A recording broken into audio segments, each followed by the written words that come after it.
Tiedätkö sä, mikä toimisto se on, mihin sä menet silloin, jos sä olet menossa Suomessa naimisiin? Ei ole maistraatti enää. Ennen se oli maistraatti, mutta nyt on toinen toimisto. Muistatko, mikä sen toimiston nimi on? No, entä jos sä sulla on ihan pieni vauva ja sä tarvitset syntymätodistuksen sun vauvalle? Tai sä tarvitset asuinpaikkatodistuksen, sä tarvitset dokumentin siitä, missä kaupungissa sä asut. Mihin virastoon sä menet, mihin toimistoon sä menet? Entä jos sä haluat muuttaa sun nimen? Sä jostakin syystä haluat vaihtaa etunimen tai sukunimen. Mihin virastoon sä meet? Ootko sä muuttamassa? Muutatko sä? On 2 toimistoa, missä sä voit vaihtaa sun osoitteen. Missä voit muuttaa, vaihtaa sun osoitteen? Tai sulla on mummo, joka on dementoitunut. Hänellä on ehkä Alzheimerin tauti. Ja hän tarvitsee toisen henkilön, joka huolehtii hänen asioista. Missä sä voit tehdä virallisesti sopimuksen holhouksesta? Voi olla myös alle 18-vuotias nuori. Hänellä ei ole isää ja äitiä, hän tarvitsee holhoojaa, joka huolehtii hänen raha-asioista tai virallisista asioista. Tämä sama toimisto. Mihin toimistoon sä menet? Tai sitten surullisempi asia, jos esimerkiksi vanhemmat ovat kuolleet, on kuolema perheessä ja sitten täytyy tehdä dokumentit. Suomeksi nimi on perunkirja, kumpaakin sanaa. Perukirja tai perunkirja näkee tuolla Digiviraston sivuilla. Nyt mä sanoinkin sen paikan jo, eli Digivirasto on se paikka.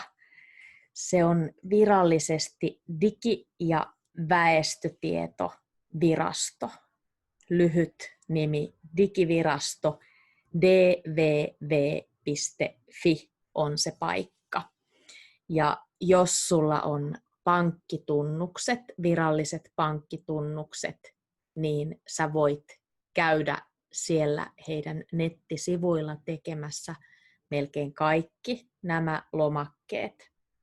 Tällä hetkellä vain ajanvarauksella voi mennä Digivirastoon. Sun täytyy varata aika heidän systeemistä tai sitten soittaa. Et voi vain kävellä sinne. No, mitä siellä Digivirastossa sitten puhutaan? Mitä siellä puhutaan? Voi olla, että sä haet sieltä jonkun todistuksen, täytyy todistaa tai täytyy laillistaa joku dokumentti tai asia. Todistaa tai laillistaa. Sä ehkä haluat rekisteröidä jotakin. Voi olla, että rekisteröit jonkun asian. Voi olla, että sä täytät siellä jonkun lomakkeen. Voi olla, että sä tarvitset jonkun lomakkeen tai todistuksen. Voi olla, että he kysyy sulta, että missä sä olet kirjoilla. Esimerkiksi jos haet asumistodistusta. Missä sä olet kirjoilla? Mitä se tarkoittaa? arkikielellä, missä sä olet kirjoilla, tarkoittaa, että missä kaupungissa sä asut. Missä kaupungissa sä fyysisesti asut ja virallisesti. Virallinen, epävirallinen. Digivirastossa kaikki asiat virallistetaan, ne ovat virallisia siellä, missä sä virallisesti olet, missä sä virallisesti asut. Ja voi olla, että sä tarvitset virkatodistuksen. Virkatodistus, mä katsoin Digiviraston sivuilta, siellä oli sana elossa olotodistus.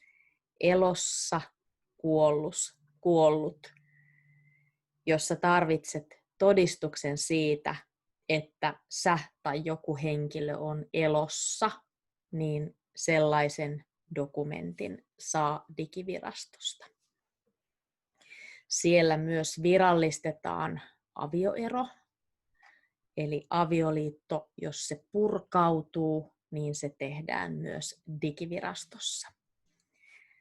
Mikä on sun asiointikieli Digivirastossa tai valtion virastoissa? Mun asiointikieli on suomi, mutta Suomessa virallisesti on toinen asiointikieli. Tiedätkö mikä? Ruotsi. Mä katsoin, että heillä kaikki informaatio oli myös englanniksi. Se ei ole Suomen virallinen asiointikieli, mutta mä luulen, että Digivirastossa on mahdollista saada palvelua myös englanniksi. No, Digivirastossa voi olla esimerkiksi nyt tämä naimisiin meno. Jos mennään naimisiin, niin siellä tehdään avioliiton esteiden tutkinta. Eli se tarkoittaa sitä, sä voit mennä Digiviraston sivuille ja sitten sä voit täyttää siellä lomakkeen ja siellä kysytään kysymyksiä sinusta ja sinun puolisosta ja he selvittävät sitä, että onko se sopivaa, että sä menet Suomessa naimisiin. Tiedätkö, mitä kriteerejä siinä on? Suomessa täytyy olla vähintään 18 vuotta. Jos on nuorempi, tiedätkö, keneltä täytyy kysyä lupa? Suomessa on yksi henkilö, joka voi antaa luvan aikaisemmin, esimerkiksi 16- tai 17-vuotiaalle mennä naimisiin. Hänen etunimi on Sauli, joko tiedät. Suomen presidentti voi lain mukaan antaa luvan avioliitolle ennen 18 vuotta. Se on Suomen lain mukaan näin. Ei saa olla toisessa maassa naimisissa, ei saa olla sukulainen ja ei saa olla muita esteitä. Suomessa nimet määräytyy vähän sen mukaan. Mä voisin näyttää teille nämä. Täällä on muutama esimerkki suomalaisista tavallisista tyttöjen ja poikien nimistä. Nämä ovat vuoden 2019 suosikkinimiä. Niin Suomessa tavallisesti vanhemmat antaa lapsille nimet.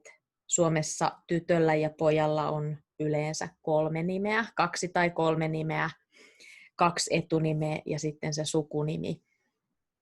Mutta voi olla useampiakin.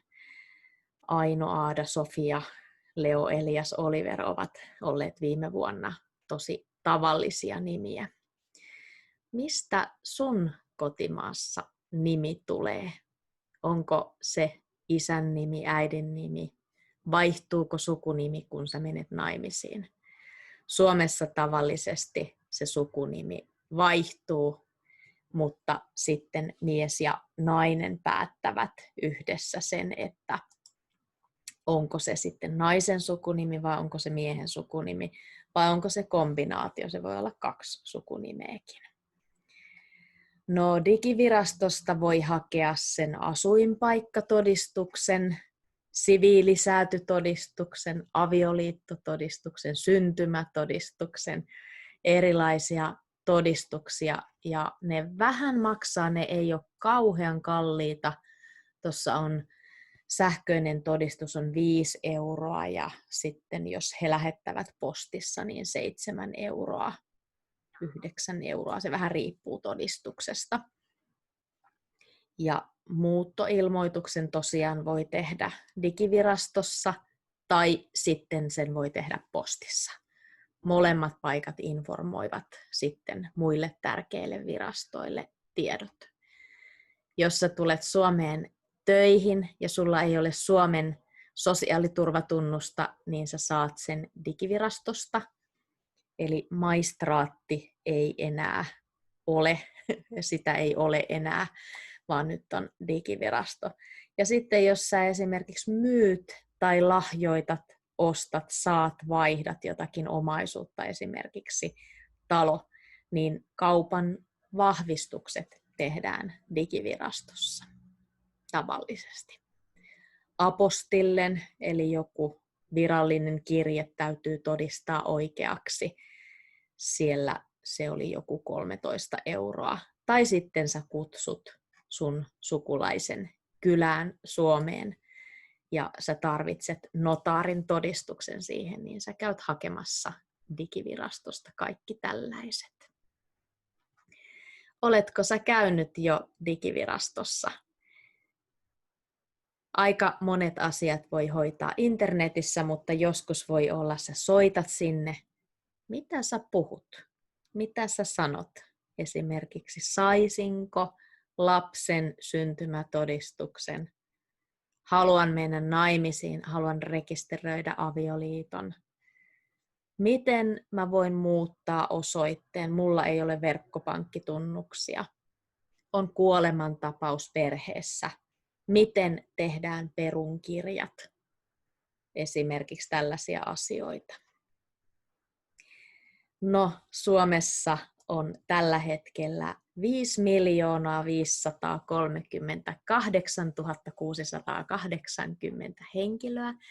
Eli siellä digivirasto pitää yllä meidän rekisteriä, mutta Suomen väestö muuttuu. Mitä sä ajattelet, millainen Suomen väestö on 10 vuoden kuluttua?